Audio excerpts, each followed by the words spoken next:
How could I have missed the signs? How did I miss this person's pain? Is a question I'm frequently asked. But what we often see are avoidance symptoms, which can be harder to recognise. Maybe the person avoids social interactions or crowds. Maybe they avoid talking about their trauma or have a lack of emotion with regard to those experiences. Maybe they don't have any emotions left. Or they lose interest in sex, or conversations, or having fun, or any fucking thing that makes them human in the first place. That's not fair. The army ruined you, Michael Miller. That's the truth. As the man said, you can't handle the truth.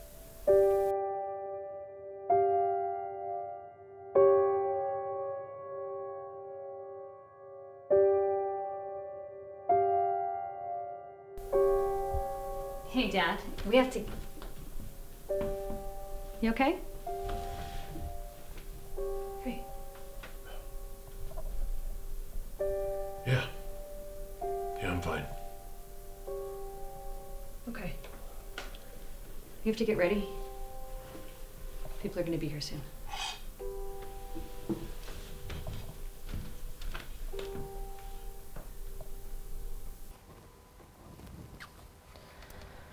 Oh, God. What? Can't choose from your extensive collection of Disney sweatshirts? What would Mickey do? Funny, not funny. Some of us have more limited budgets than others. I refuse to feel any guilt towards my impressive divorce settlement. We all agreed that you earned every penny, but that doesn't change my wardrobe options.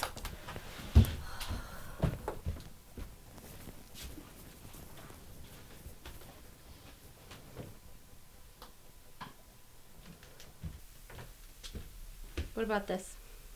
Maybe. It is from a supertarget from the exotic land of Wyoming. Oh my god. Wait, the road trip. The Angry Beaver road trip. The one and only. Well, this looks perfect. Michael loved that story. He always has, hasn't he?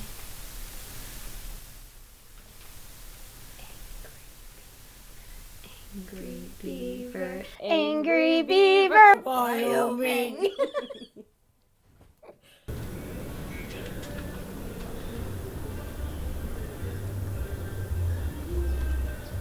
I'm so sorry for...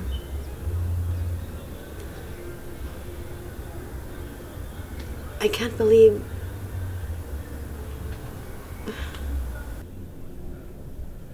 Actually, I can't believe it.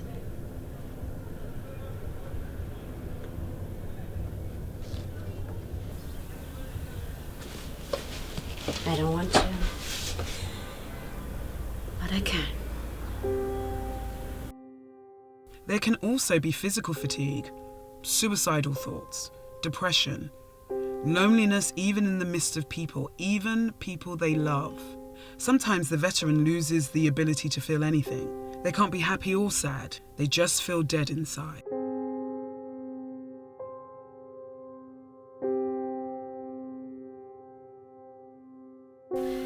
I haven't thought about that trip in a long time. I know, right?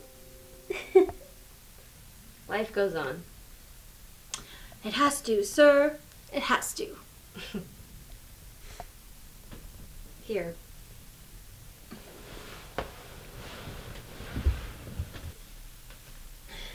We should do a better job of staying in touch when things get a little easier.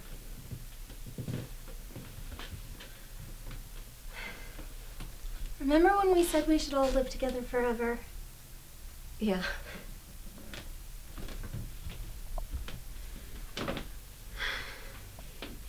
Maybe we should have. If we'd have all stayed together. Or at least stay in touch. This is just bullshit. All of it.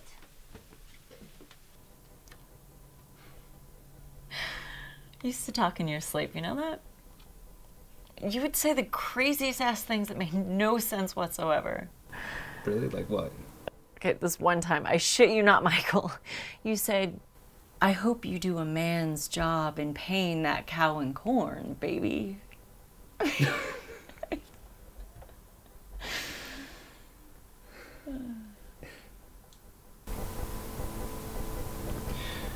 We were in Humvees on our way back to base. It was a dangerous route through Solder City, but it was our only way in or out. Our unit was assigned to an area that was very loyal to Saddam. Just wearing a uniform put a target on our backs. God, Michael. I was in the turret that day. And we were all on edge because a car bomb had killed 2 of our guys on the same road the day before. It always goes back to that day in Solder City. One of the kids had a yellow shirt on. They were kids, Emily. And the grenades. I couldn't tell you the truth. Excuse me, are you Hannah Weber from Deutsche Presse? I'm sorry, my German's so bad. Michael has shown me pictures from when you were embedded with his unit. Oh my god, you're at the podcast? Olivia? Guilty. I'd recognize that voice anywhere. It's so good to finally meet you in person. Oh, it was so helpful to have your input about the dangers soldiers face in war and at home. I'm certain Michael appreciates you coming all the way from Berlin. Thank you. It was war, Michael. They had grenades, for God's sake. Out of the corner of my eye, I saw a flash of yellow and 3 grenades flying at us. I pulled the trigger. And fired 50 rounds. And then these rocks hit the truck. Like rocks, Emily. They were kids, maybe 10, 12 years old. I collapsed into the turret.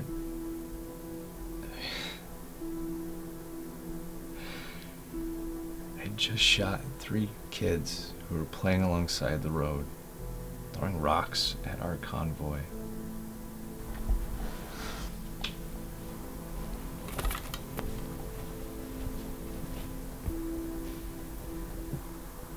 We didn't even slow down.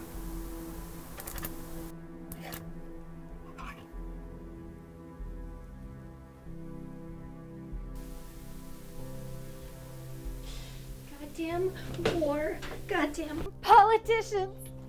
Goddamn. Hey! It's okay. It's okay.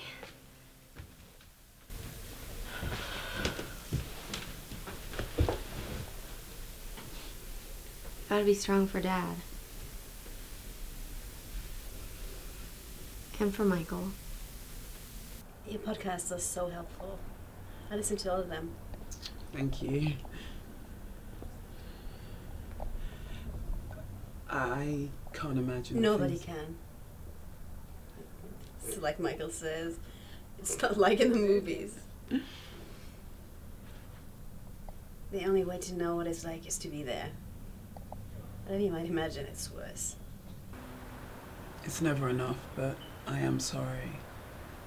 You and your work, the soldiers you cover, you have my eternal respect.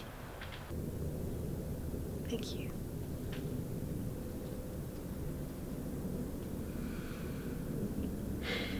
It was a messy situation. It's always a messy situation. Life is messy. Death is messier. Thank God. Or else there'd be no reason to go on living, right? Is that how you feel? Sometimes. Most of the time. But Michael, I'm sure you did everything humanly possible. You know that, right? at some level I believe that. But most of the time it feels like I should have done more.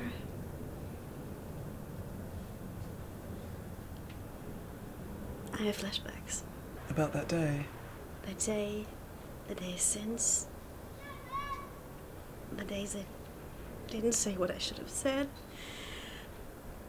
the days I didn't return a phone call or a text. I feel like shit.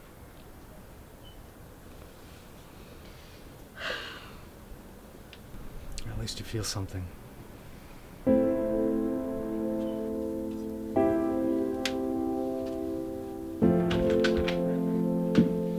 Hey.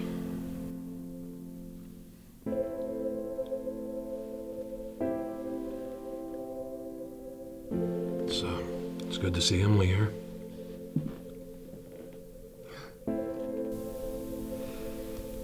She's still family. You know, I keep asking myself, what else should I have done?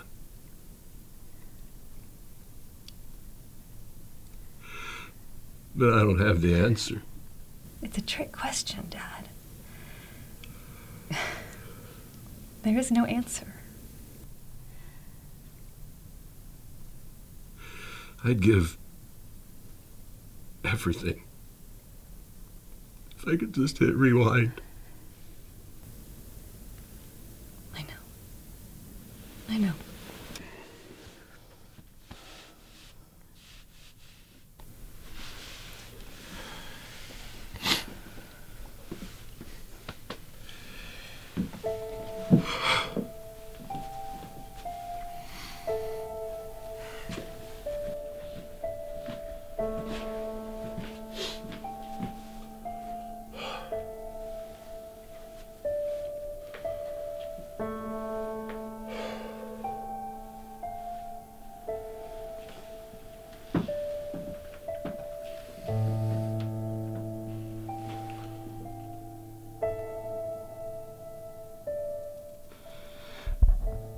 I'm sorry, Dad.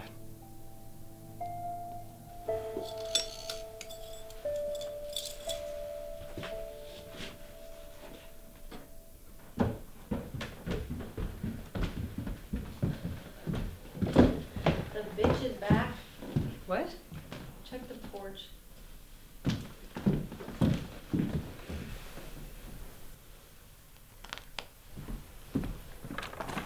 Oh, hi. God, I'm so sorry. I didn't know you guys are out here. Come in, please. Thank you so much for coming. Olivia. Thanks. And Hannah Weber, all the way from Berlin. An honor. Please, make yourself comfortable.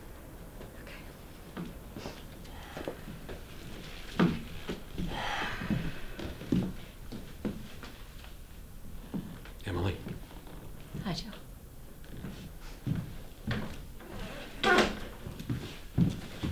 Have you met the reporter that was... Just now. Yes.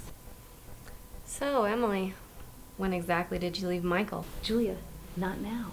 Oh, I may never see her again, so why not now? 2 months ago. Jeez. Thanks for the heads up, sis. I had no idea. We were trying to work things out. We really didn't want everyone to know. And he needed a place to stay. I have all this extra space. Wow, so I just move out of state and suddenly nobody tells me anything. It was on a need-to-know basis. That's not true. We were all in the dark, Julia. Not just you. How about you, Dad? You know your brother. He didn't want anyone to worry. Yeah. How'd that work out? Julia? Annie, I could use some help in the kitchen.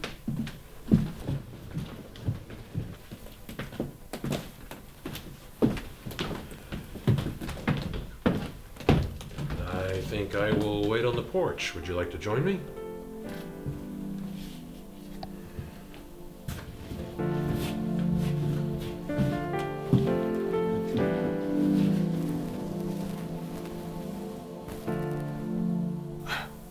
That went well. Julia's a bit overprotective.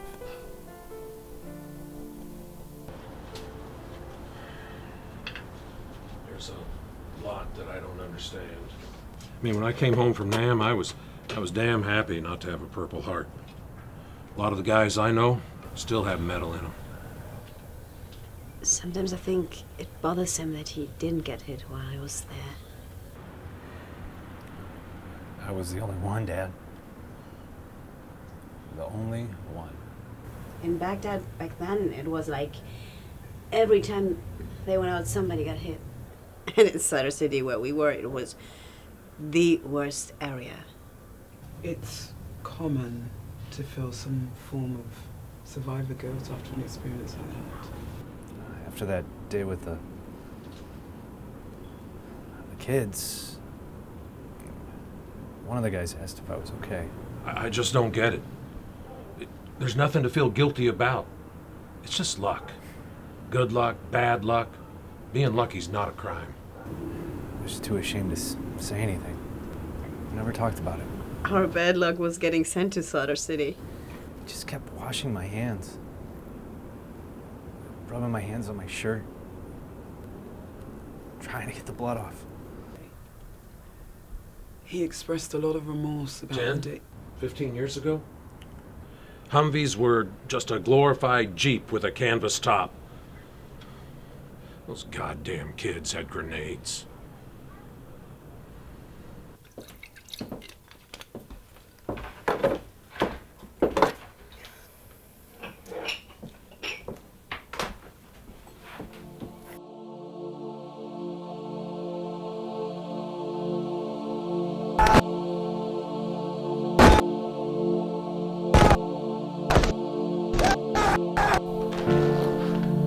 Would you two like some tea? Coffee? Something stronger? Tea would be Something nice. stronger. Stronger is an option. Is that a problem? It sounds good, actually. 1 tea and 2 strongers coming up. 3 strongers. Julia. What, Mom? We've already had a couple of drinks. We're going to a funeral, for goodness sakes. No shit! I'm so glad somebody told me. Come on, Jules. I am still a part of this family. Of course you're still a part of this family. But we've For God's sake, you could have at least texted me. Emily and Michael. Julia! Seriously. How is our marriage your business anyway? Not now, please. Why not now? Yes, sis, why is everything not now? Okay. Right fucking now is perfect. This is your fault. How is any of this my fault? My brother was at his lowest, okay? He was hurting. You weren't there, Jules. You have no idea. Oh yeah, and you walked out.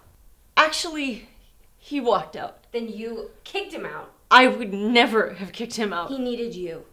He needed somebody. More than ever. None of us saw this coming, Jules. Was everyone blind? What about you, Miss Podcast? What do you think? I think there's a lot of anger and longing and pain in this room. Oh, Anger in the this- therapist speak. Where were you, Julia? Living it up in Vegas on your divorce settlement. I'm going to stop. Don't move. Nobody move. Jules, you have no idea. Why weren't you here with all of your advice and answers when Michael wouldn't speak to anyone, including me? When you would sit for hours and stare at the wall.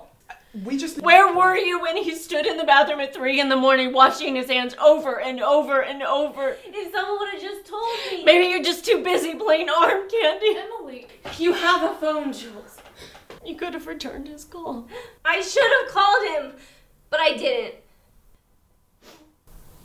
I can't remember the last conversation I had with Michael. I can't. I just want to remember. I just want to remember his voice. This is no one's fault. And everyone's fault. But blaming each other doesn't help. Michael knew he was loved. You move right into me, right through this heartfelt story.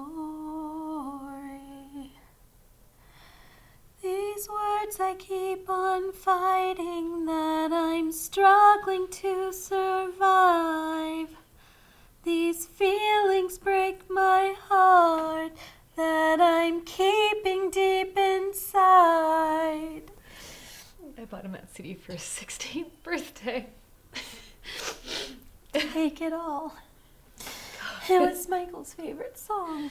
It drove Mom nuts. Do you remember? He used to play it over and over. Louder and louder. Wait, I do remember that. Mom was really nervous that I was going to damage my hearing. Mode live, track 4.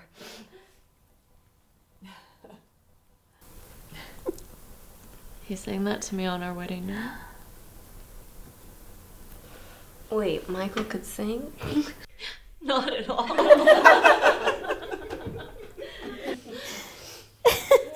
It's still so beautiful.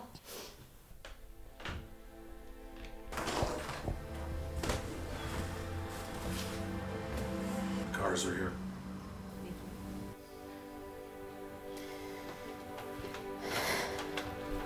Today, we continue our conversation with Michael Miller, an Iraq War veteran and a very good friend. It's always good to be here, Olivia.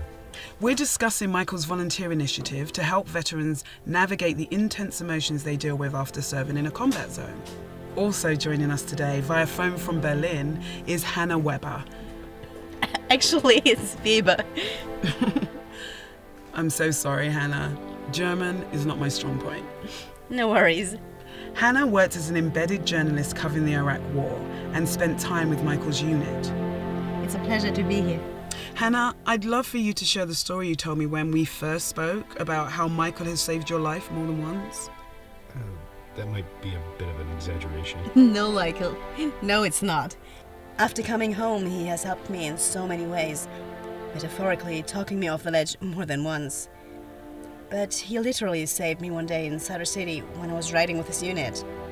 A car bomb had hit the convoy just the day before, so I was already terrified. Then Michael yelled, "Grenade!" He was in the turret, and somehow he shoved me down in the seat with his foot, and at the same time he started shooting. The grenades didn't hit us, and we got the hell out of there. That was the first time he saved my life. All of our lives, maybe.